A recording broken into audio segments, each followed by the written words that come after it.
നേരത്തെ ഒരു കാര്യം പറഞ്ഞല്ലോ, ഇപ്പോ ഫാഷൻ ഷോയില് എക്സ്പോസ് ചെയ്ത് നടക്കുമ്പോഴേക്കും നിങ്ങൾക്ക് തോന്നുന്ന brain cell etcetera etcetera etcetera.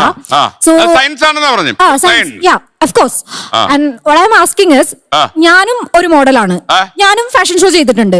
So എന്റെ കൂടെ നിൽക്കുന്ന കോ ആയിട്ട് വർക്ക് ചെയ്യുന്ന ആൾക്കാര്, they also dress explosive. I mean men. എനിക്കൊന്നും തോന്നുന്നില്ലല്ലോ സാർ, ഇതിൽ കുഴപ്പമുണ്ടോ? നല്ല ചോദ്യമാണ്, നല്ല ചോദ്യമാണ്, നല്ല ചോദ്യമാണ്, നല്ല ചോദ്യമാണ്. നന്നായി കൈയടിച്ചു. പെണ്ണിന് എന്തുകൊണ്ട് തിരിച്ചു ചോദിക്കുന്നില്ല? ഡേവിഡ് എം ബസിന്റെ ഒരു പുസ്തകമുണ്ട്, ബാഡ് മെൻ എന്ന് പറഞ്ഞുകൊണ്ട്. അത് റെഫർ ചെയ്യാൻ വേണ്ടി പറയാണ്, കൂടുതൽ സമയം തരാത്തതുകൊണ്ട്.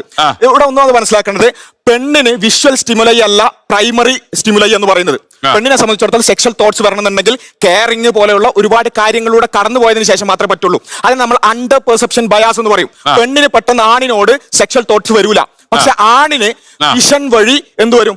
സെക്ഷൽ തോട്ട്സ് വരും. ഇത് ബയോളജിയാണ്, ഇത് ബയോളജിയാണ്. അതുകൊണ്ട് എനിക്ക് എന്റെ കൂടെ വർക്ക് ചെയ്യുന്ന പുരുഷന്മാരെ കാണുമ്പോൾ തോന്നുന്നില്ല, തിരിച്ചവർക്ക് എങ്ങനെ തോന്നുന്നു എന്ന് ചോദിച്ച ചോദ്യം ഉണ്ടല്ലോ, വളരെ കറക്റ്റ് ആണ്, ജെന്യൂൻ ആണ് പറഞ്ഞത്. പെണ്ണിന് വിഷൻ വഴി അങ്ങനെ തോന്നില്ല, അത് ബയോളജിയാണ്. ആണിന് വിഷൻ വഴി തോന്നും, അതും ബയോളജിയാണ്. അവിടെ നമ്മൾ നേരത്തെ പറഞ്ഞു, നേരത്തെ പറഞ്ഞല്ലോ കൺട്രോളിന്റെ കാര്യം പറഞ്ഞു. തീർച്ചയായും കൺട്രോൾ ചെയ്യാനാണ് നമ്മൾ പഠിപ്പിക്കേണ്ടത്, യാതൊരു സംശയമില്ല. ഒരു സ്ത്രീ ഏത് രൂപത്തിൽ നഗ്നമായി നടന്നാൽ പോലും നോക്കാൻ പോലും, അനാവശ്യമായി നോക്കാൻ പോലുള്ള അവകാശമില്ല, അത് കൃത്യമാണ്. പക്ഷെ ഒരു സൊസൈറ്റി ഒരിക്കലും ഉട്ടോപ്പിയൽ സൊസൈറ്റി ആയിരിക്കില്ല. ഇവിടെ ഗോവിന്ദച്ചാപ്പിമാരുണ്ട്, ഇവിടെ പലതരത്തിലുള്ള തോട്ട്സ് ഉള്ള പുരുഷന്മാരുണ്ട്. അവരുടെ മുമ്പിലേക്ക് സ്ത്രീ ശരീരം തുറന്നു വെക്കുമ്പോൾ അതിൻ്റെതായ കോൺസിക്വൻസ് ഉണ്ട്, ബയോളജിക്കലി അത് ഉണ്ട്. തീർച്ചയായും അത് നിയന്ത്രിക്കാൻ പറയണം. കുറച്ച് നേരമായിട്ട്